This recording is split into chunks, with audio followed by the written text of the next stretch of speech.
Hello các bạn, mình đã trở lại rồi nè. Hôm nay chúng ta sẽ review Squishy nha. Thì 1-2 năm nay rồi mình không có quay cho các bạn được á. Tại vì là bởi vì mình bận, mình không có quay được. Nên hôm nay chúng ta sẽ review Squishy mà mình tự làm trong 1 tuần nha. Yes. Đây nè. Cái này đầu tiên là có con người là Squishy tàu hổ.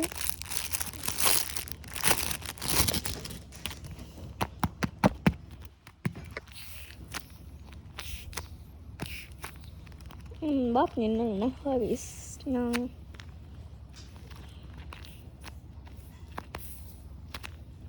Đây mình có clear. Đây đây. Em mở cho các bạn nhìn nha. Quyển sách nhỏ.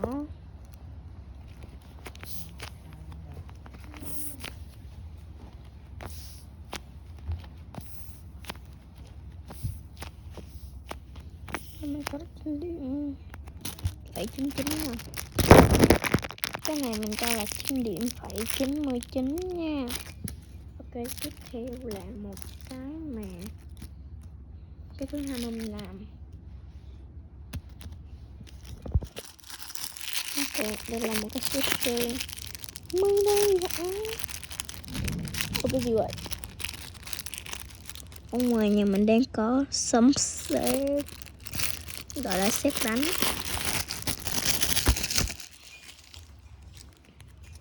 Để mình làm kiểu nho nha các bạn.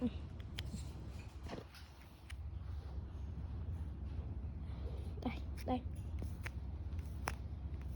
Mình chả có tiếng vậy chứ. Đây mình có ghi là kiểu cách dùng, hạn sử dụng. Các bạn nhớ dặn lớn lên nha. Tại vì á mình đang phải nói nhỏ để cho em mình học áp. Thông cảm giúp mình đi. Nụ cái này 5,5 điểm. Rồi để qua đây nha các bạn. Mình thích không? Cái này là cái đầu tiên nên nó đã. Ok. Tiếp theo là cái thứ hai mình làm là cái này. Cái này nó phải nó phải trần bay khắp phố luôn á.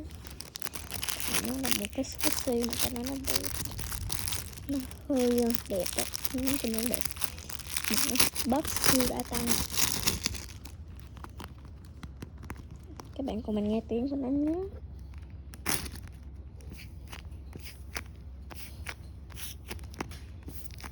Cái này nó không bị mờ chút thông cảm các bạn ơi.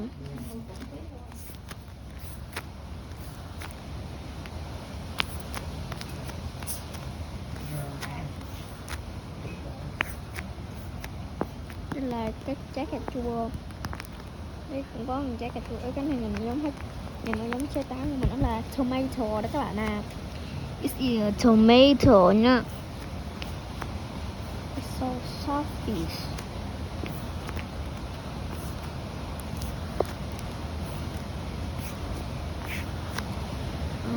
Bởi vì đang mưa nên là các bạn dặn lo lớn lên giùm mình nha. Thông cảm giúp mình đi. Ở cái này mình cho là 9 điểm nha. Đây thì cái này mình tìm được số. Lúc khi nào mình tìm được số một cái app có tên là, mình tìm được cái hình này ở trên một cái app có tên là Pinterest Daily cái gì đó không biết nó. Nói chung mà nó đang là vậy đấy. Nhưng mà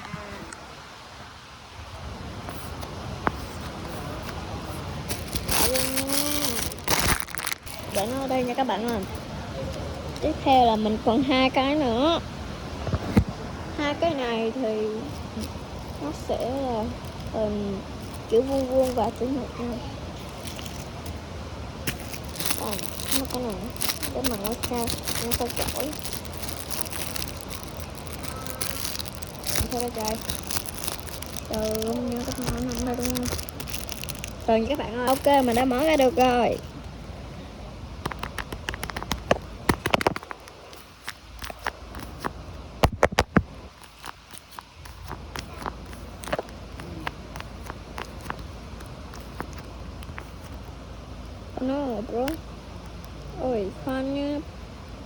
on 4 minutes để mình đã quay trở lại rồi nè.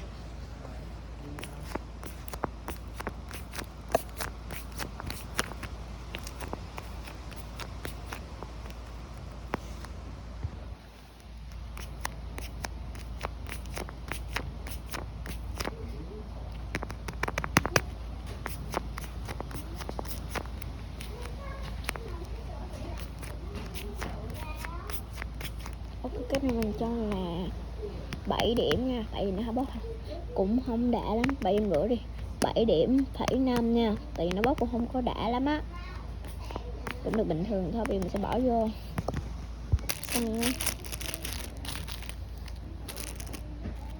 ok. Tiếp theo là một cái cuối cùng nha các bạn ơi. Cái gì vậy? Đây là một cái hình bông hoa, bông hoa màu xanh. This is a flower. This is a flower. This is a blue flower. This is a blue flowers. It's so beautiful. Đợi chút. Nhìn nó hơi ugly chút. Không sao. Từ từ các bạn ơi, mình chỉnh lại cái. Ok, mình đã quay trở lại ở đây, mình đã sửa mấy chỗ này lại rồi.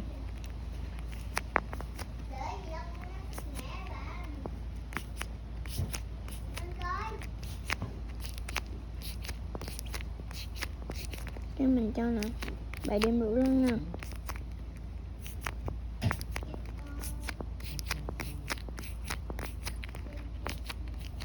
Ok, bây giờ mình sẽ bỏ vô nha.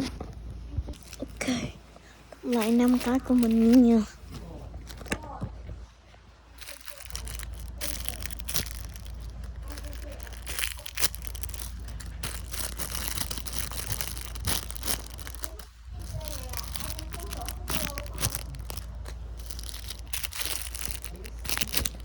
Ok, bây giờ hết rồi nên là mình sẽ review tiếp cái sushi mà mình có.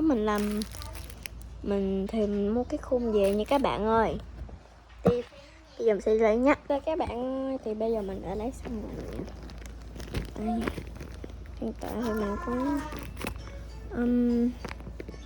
5 món nha các bạn ơi. Thì cái này mình có 2 cục lận, cái này mình cũng có 2 cục, cái này 2 cục, cái này 1 cục, cái này 1 cục. Nhưng mà tiết kiệm thời gian nên mình sẽ review lại cho các bạn xem thôi nha. Ok, đầu tiên là cái cục butter.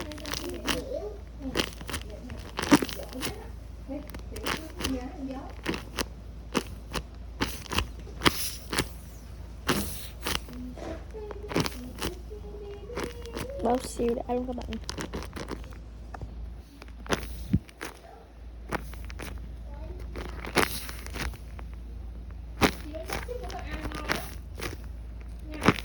Ok, giờ phải để cái này nha. Tiếp cái đó thì mình cho là 8 điểm rưỡi. Nó hơi tồn một chút. Thứ hai là cái choco bar nha mọi người ơi. Đây choco bar mình đã làm. Mình mua ở cái chỗ này, Rose House. Choco pie vị cacao đậm.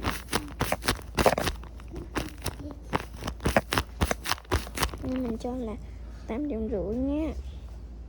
Tiếp theo thôi, cho review từ lớn đến nhỏ nha.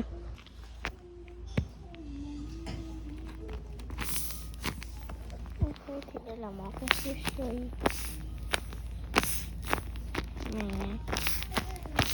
Mình cảm thấy nó bóc siêu đã. Nó bớt chậm tăng các bạn ơi.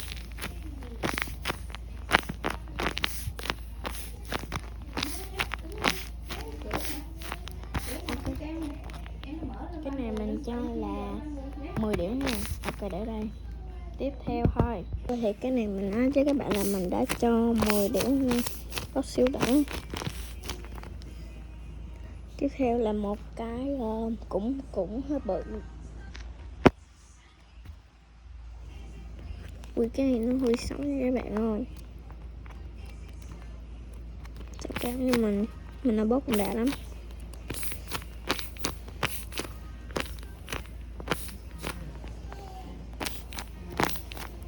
Đây là banana candy.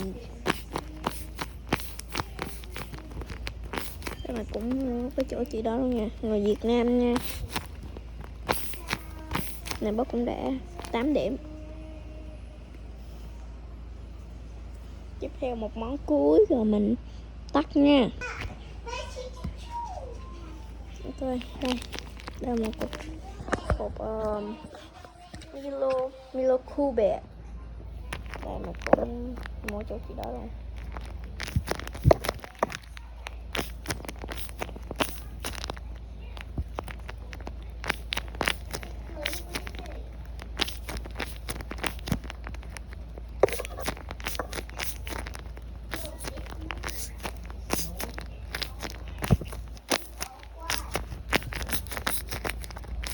Còn là mình cho 9 điểm các bạn ơi.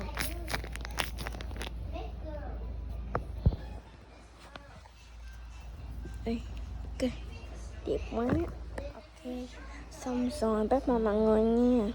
Từ nãy mình giờ là mình review 2 là sushi rồi đó. Bây giờ thì mình tắt bye bye mọi người nha. Mọi người coi nhớ bấm like và chia sẻ, đăng ký kênh cho mình nha. Bye bye.